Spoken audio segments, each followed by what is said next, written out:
Caribbean Voices. Now, today we are going to be speaking with Alex Lee is a full-time freelance professional writer based in South Florida. She has been copywriting for commercial projects since 2000 and ghostwriting book manuscripts, mostly memoirs and how-to books, since 2008. Currently, she focuses on working with budding authors to produce private legacy works to share with their families or print-ready manuscripts to share with a wider audience. Before we get into what a ghostwriter actually does, Alex, tell us a little bit about your origins and family. Sure. Well, as we say, my navel string wasn't cut on the island. I was actually born in Portugal. My father is Jamaican, my mother is Portuguese, but they were living in England when they met and married, which is why I was born out of the country. But we returned when I was almost a year old. So I grew up in Jamaica. Went to school south of the clock tower. I went to, for prep school, St. Teresa Prep. I had two older cousins there already, so my father said, that's where you're going. And then I continued on at Alpha Academy with Alpha. Sister Bernadette, yes. That's right. And then only went up to fourth form. That took us to, 1981, and we left. We had with the unrest going on, we applied and the papers came through a little late, so off we went. Then I spent the rest of my time in Toronto. Wonderful. So what led you to writing though?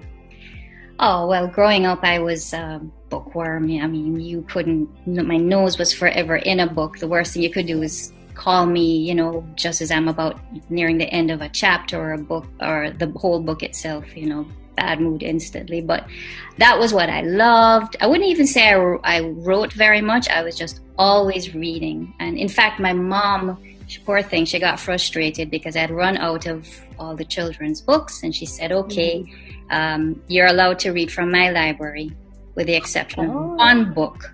And she pointed to it. You don't touch that book. It was Helter Skelter. Wow.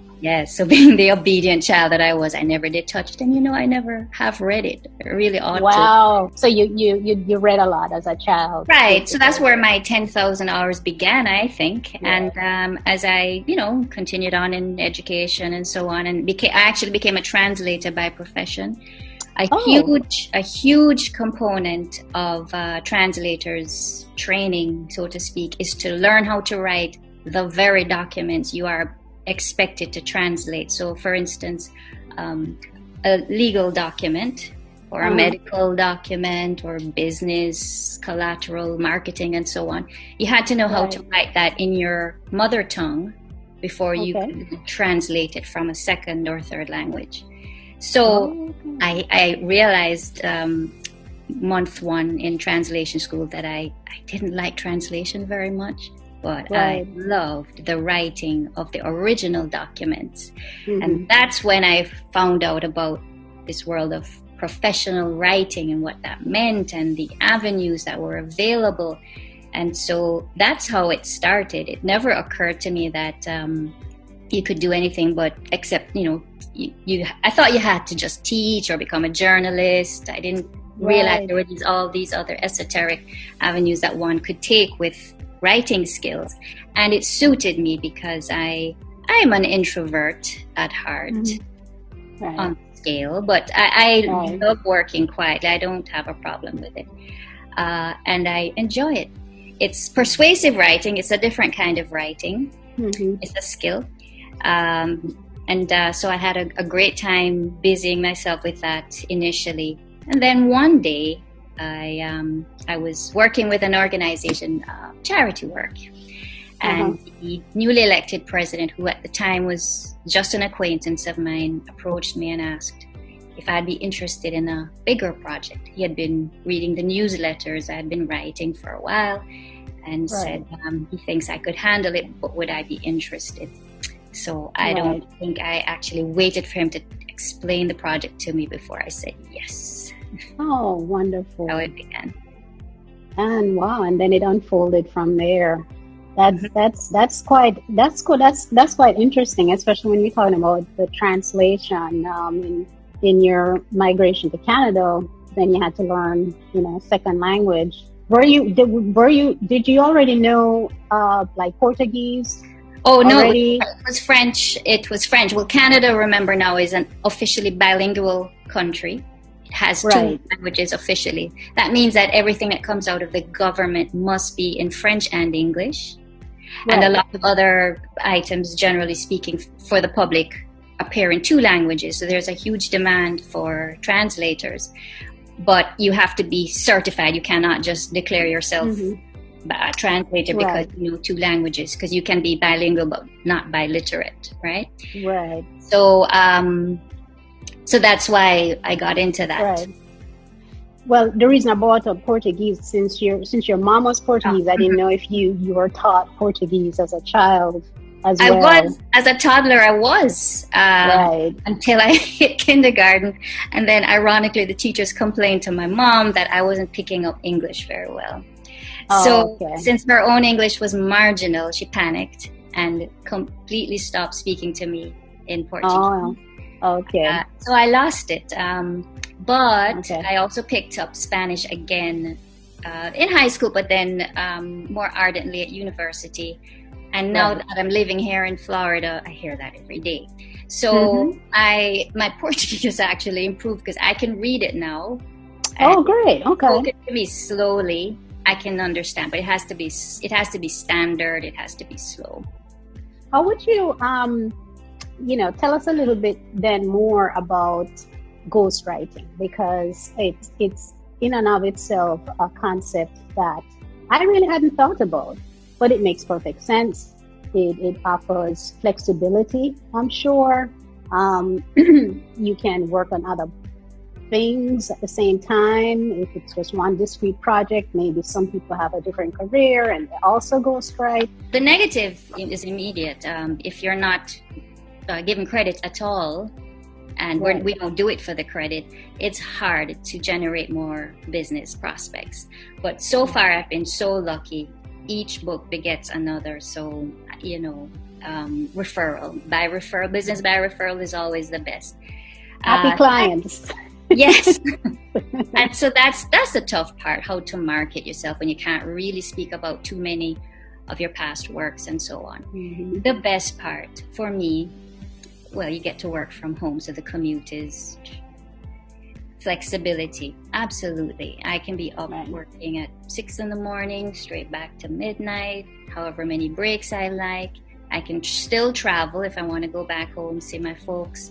The laptop Okay. comes with me. Right. I've even had to take it on a few actual vacations, the laptop. Right. But weekends, weekdays, they don't meet. There's no difference for me. I will just pick it up whenever I can. I tend to, if I'm going to do another project at the same time, it won't be another book. It'll be a commercial job, something shorter. That Okay. uses different muscles, different creative muscles. Like I said, the copywriting tends to use, it's persuasive writing. It's a little different. Putting you're selling. There's a spin on it. With Okay. with books, not so much. You're just putting together nice prose, dialogue, spinning a lovely story as per the client's directives. But it's wonderful. There's a process to it. You have to approach it as a business. Set your schedule. Agree with the client when the deadlines are, what the deadlines are in terms of final handover, and before that, the chapters. So I'll have a Right. chapter to you every week or 2 weeks, and so on and so forth. And you're disciplined about it. You have your work hours and you stick to it. Right. Right. Now, it sounds like the person who wants the memoir is the client, Yes. but you also take direction from them as well. So they play a dual role, don't they? The client is my boss first and foremost, but their Right. reader is my customer. So I have to find that sweet spot where I'm pleasing both. Right. Okay. That's tough. Yeah. Yes. So my ego is parked at the door. My ego does not get involved. Yeah. Yeah.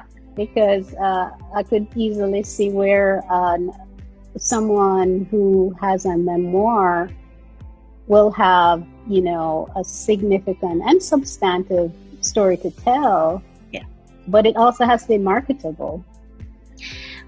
Right. Yeah. That's where indie authors have, I think that's why a lot of people enjoy indie writing or becoming an indie author, because they have full control over the content.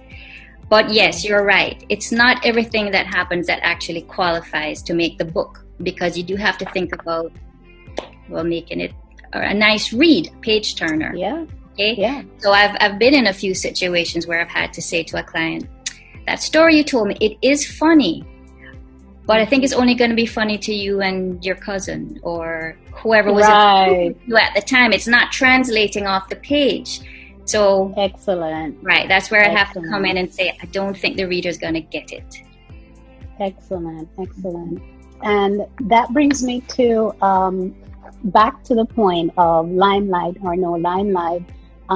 There was one occasion that I happen to know of where you are on the cover of a book, where you are given, where you're actually mentioned. And it's a matter of conduct, everyone. It's a true story of a man who battled a bank and won, by Dalton Yap. And it says with Alex Lee. And this book, it not only afforded me the opportunity to find out about you, because that's how I found out about you many years later, because I actually do know Dalton. Good memoir tends to read like a novel, though, right. Which is why I stay greased or practiced, or I train myself continually by reading fiction a lot, well, as much as I can, because you're ear tuned to dialogue.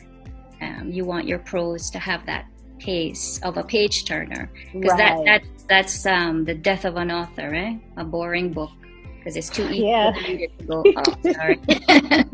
Onto something. No, it's true. Yeah, it's true. Yeah.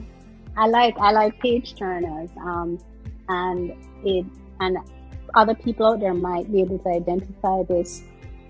Within the last 10 years or so, we've become so much more oriented to screens as opposed to, hard copies of books, and the whole experience and context of page turning is a little bit lost, right?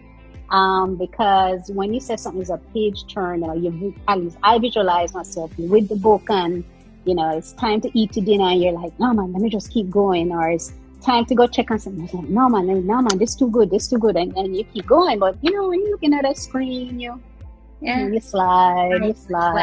It's not the same, So it's a lost art, and I hope we continue to treasure our books and our hard copies. But we have a marketing reality.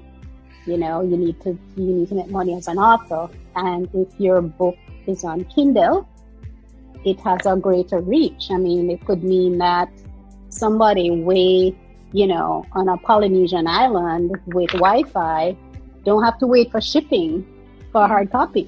Right. They can get the little Kindle and they can read your book.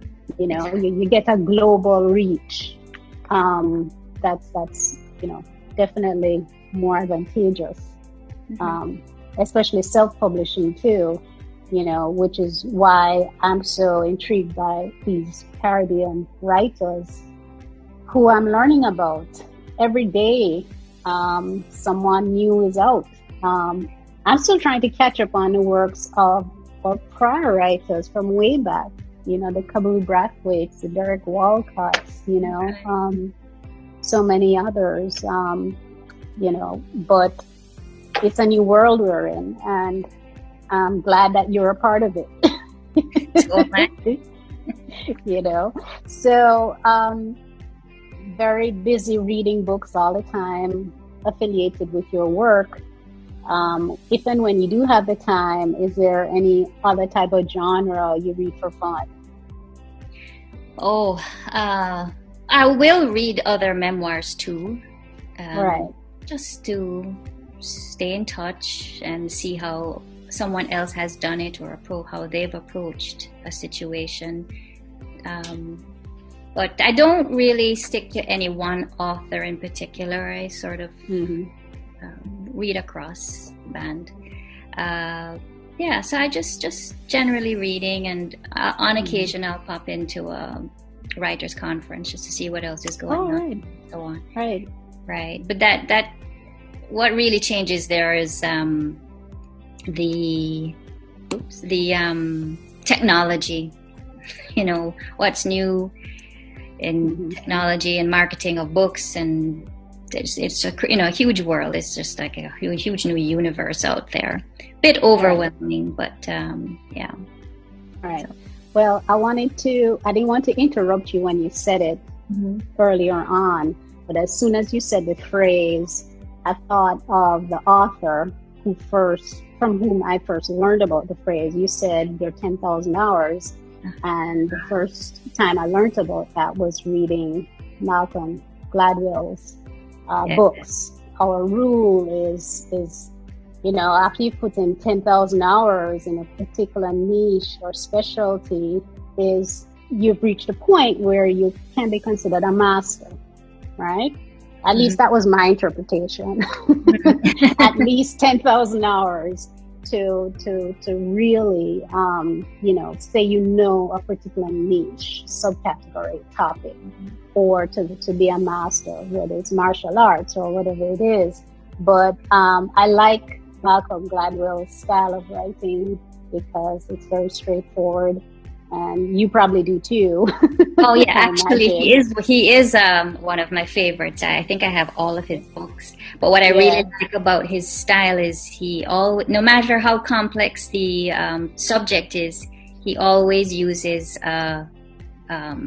grade 5 level language. Right. So it's just fantastic and always consistently. So I really enjoy reading his books for sure. And he has some Jamaican heritage too. Well, of course. Persuade. Well, that wasn't. I found out about that after the fact, actually. Not before. So excellent. Well, thank you for sharing. With us. Thank you for your knowledge. Very, very appreciative, and certainly hope that we can continue to keep pace. With your work. And everyone, again, this is Alex Lee, one of our esteemed Caribbean voices, and we will come back to you with another segment. Maybe we can do a part 2, depending on, timing and whatnot. I think we've only started to peel back the outer layers. But it's been our pleasure. Thank you so much. Thank you.